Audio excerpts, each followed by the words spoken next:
You ever heard of The Legend of Zelda? I mean, it's only Nintendo's second biggest franchise, but chances are you know exactly what I'm talking about. Whether you know it because you're a hardcore fan that's been following the series for decades, or maybe you're just a casual Nintendo fan that knows the game because of that one annoying zoner in Smash Bros. Or I guess those three annoying zoners in Smash Bros. But chances are you've touched a piece of media from the series one way or another. People are always talking about it. Go to any Nintendo subreddit or YouTube comment section, and you'll see people reminiscing about the old games or arguing over which one's best. But one game in the series I always felt didn't get enough attention is the first one. Ah, yes, The Legend of Zelda. Maybe you've played it or maybe you haven't, but either way, it's what started the series, and man, what a hell of a way to start. This game exploded when it came out, and it's still insanely popular to this day. I mean, if you look at any top 10 NES games list, you can almost guarantee this will be there. So then why am I talking about it? I don't know.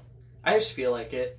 Maybe I just don't think some of the other people, gush about this game enough. I mean, with the fans always yelling about Ocarina of Time and Majora's Mask and more recently Breath of the Wild, I feel like the first game can get drowned out a bit. Who knows? Maybe the game's just been talked about enough and everything that can be said about it already has been, but I'm making this video anyway and there's nothing you can do to stop me, so let's get into it, shall we? So let's start where all good games start, the story. You know, I really like the subtle undertones it's giving off.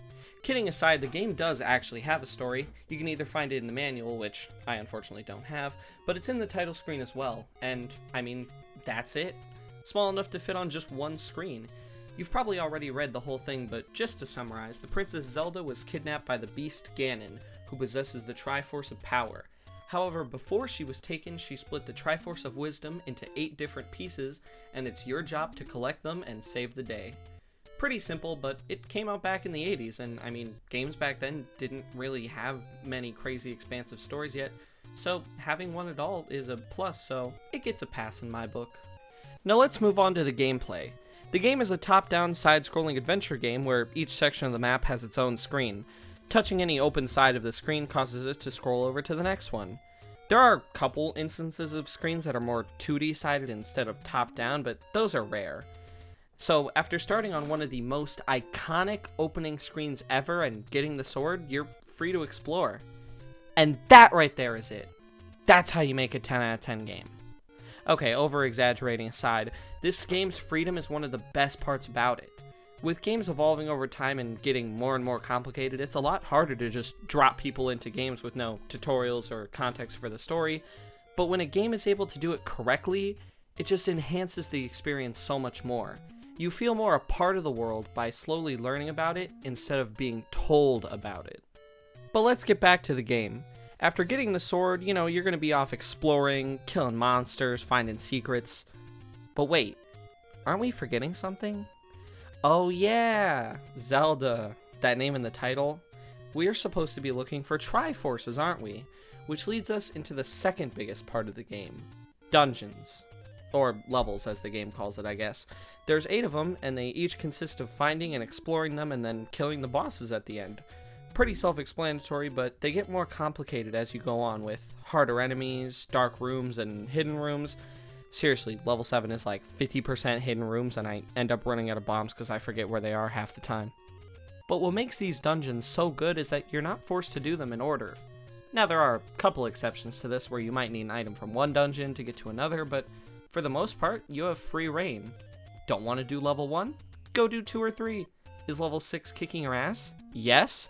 Then go do 7 and 8 and come back to still die in 3 shots from those wizards enemies. Seriously, they do way too much damage. Regardless, the ability of having a choice helps a lot with the replayability and adding to that sense of exploration the game does so well. The map design itself is also structured in a way that you're most likely going to find one of the first 3 dungeons at the start of the game, so you won't accidentally walk into an endgame dungeon early. Which brings us to one of the next major highlights, the game's map. If you've played the game before, you already know what I'm talking about. This map will become even more burned into your brain every time you play it. I mean, even if you've only played it once, you probably still remember a pretty good amount of the map. Hell, back before the internet was really a thing, players would hand draw out their own maps. The game does give you a map of sorts in the corner, but it only really tells you where you are on the map. But the main reason you'll be remembering screens is because of the secrets. Whether it's for extra heart containers or rupee grinding, this game is full of secrets. You probably know some of the secrets even if you haven't played the game before. On my first playthrough, I was able to find a majority of the heart pieces from random memories of watching people play the game. And the best part is these are all completely optional. Aside from a couple puzzles you have to solve inside or around dungeons, all the heart containers, rupee spots, and better equipment are not mandatory, so chances are you won't find everything on just one playthrough, which is another reason why the replay value is so high for this game. I always find at least one new thing every time I play this game. Even just recording for this video, I discovered a lot of the rupee spots I had never seen before. Also, I always liked how rupees were actually useful in this game. In most other Zelda games, I always felt like collecting rupees felt kinda pointless. There would be maybe 1 or 2 items you might buy, but for the most part, I would play through the whole game with the max amount of money, never actually having a need or necessity to use it. But in the NES version, chances are you'll be using a lot of them. There's tons of really helpful things you could buy, from a bigger shield, better armor, more bombs, and the bow. And this need for rupees only pushes you to look for more secrets and encourages you to actually fight enemies instead of just run past them, instead of going into houses and breaking all their pots. Alright guys, so, this is the point of the show where we do a little hot break, funny pot, get money joke. N64, hilarious. So come on, we're gonna go break something. I don't really have a pot. I could throw my cat, but I don't want to get Shane Dawson into next Tuesday, so he'll stay over there. But don't worry guys, I got an idea. Watch this. Okay, we got a pot. Now come on. Come on! Put it over there. Speaking on the combat, I don't really have a ton to say. It's exactly what you've been seeing throughout this entire video, weaving around rooms and hitting people with your sword. There are a lot of items you can use to try to help you, like the boomerang, which you can use to stun people, the bow and arrow, which you can use to hit people from longer ranges, but these aren't always necessary. Most enemies in the game can be killed with your sword, but it's nice to have a way to break up variety with all the items. And sometimes the game throws in enemies like Dark Nuts, which can only be hit from the side or behind to challenge you and also help break up the monotony a little bit. And at this point in the game, you've done it. You've beaten all 8 dungeons, you got all the Triforce pieces, you got the better armor, you got the best sword in the game, and you got all these items at your disposal, and you're ready to go save Zelda. But first, you have to face Death Mountain, which, to be honest, is a pretty accurate name. If you thought level 6 was bad, oh honey, this final dungeon will push you to your limits, mostly because of the kinda confusing layout, which causes you to get lost and eventually die from all the enemies. Remember those Dark Nuts and all those wizards from level 6 I was telling you about? Well, they've been replaced with harder versions, and almost every single screen feels like it's full of them. Maybe I'm just bad, but at one point I had to use a guide because I was wandering around for an hour and I had no clue what I was doing. I'm sure there'll be people reminding me that, yes, I am indeed bad in the comment section, but I'm a cheater and I'm proud. Once you've finally made your way through the dungeon, you get to the final room and confront Ganon, who, to be honest, isn't really that hard. Him being invisible might throw you off at first, but sadly, a lot of the bosses in this game are all pretty easy. Except you. So the dungeons sometimes end a little anticlimactically, but to be honest, they do their job for the most part. Once you beat Ganon, you then go into the next room, meet Zelda, and assemble the Triforce, and that's it. So this next part of the video is gonna sound very weird compared to the rest of the video.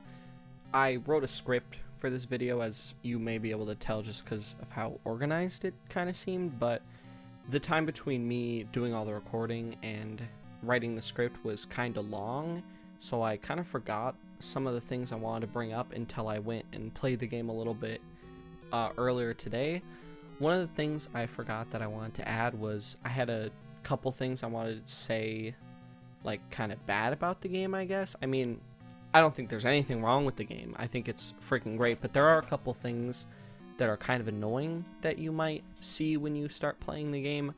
One of the things that's most annoying is whenever you die, you normally respawn just on the main screen, or if you're in a dungeon, you respawn at the beginning of that dungeon, which is fine, but you only respawn with 3 hearts, which isn't that big a deal at the beginning of the game when you only have like 3, 4, maybe 5 hearts, but once you get to the end, you have like 13, so you are going to have a lot of health that you want back, especially for the harder dungeons, since you're going to get hit and die really fast. So there is really no easy way to get all of your health back unless you just want to try to grind enemies and get heart pieces. So what that leads you to do is usually walk out of the dungeon and kill yourself to respawn back at the beginning and go to the fairy fountain to get a free heal. But killing yourself can be kind of hard because at that point of the game you're probably also going to have armor, so killing yourself isn't even easy. So I kind of just wish that, I know it'd probably be really easy, but I kind of just wish that when you respawned after that you just had full health, because it would just make doing later game dungeons a lot less tedious. And then another thing I don't really like that much about the game is there is a quote-unquote fast travel system where once you get the recorder, you can use it to actually fly around the map, but it only flies you to like the openings of dungeons, and you don't get to choose. It just randomly sends you to dungeons. So if you're trying to get to a specific dungeon really fast, you might have to sit there and blow that whistle for a while. But to be honest, this is kind of a minor complaint since most of the fun of the game comes from you exploring the world anyway. Those were just a few quick things I wanted to add. For now, let's get back to the video though. And that's The Legend of Zelda. I know this video didn't seem super long, but to be honest, I could keep talking about this game for another like 30-40 minutes, but I'm lazy and I don't want to edit that much, so this is all we're going to do for today. I mean, heck, I didn't even mention the whole second quest, which I haven't actually played yet, but maybe I'll get to that one day. And all those crazy people that decide to beat the game without the sword. That always seems insane to me, but maybe that would spoil the magic a little bit. The game's all about discovery, so you should, honestly, if you haven't played it yet, go discover it for yourself. Either way, my name is Twin Dragos, and I'll see y'all next time.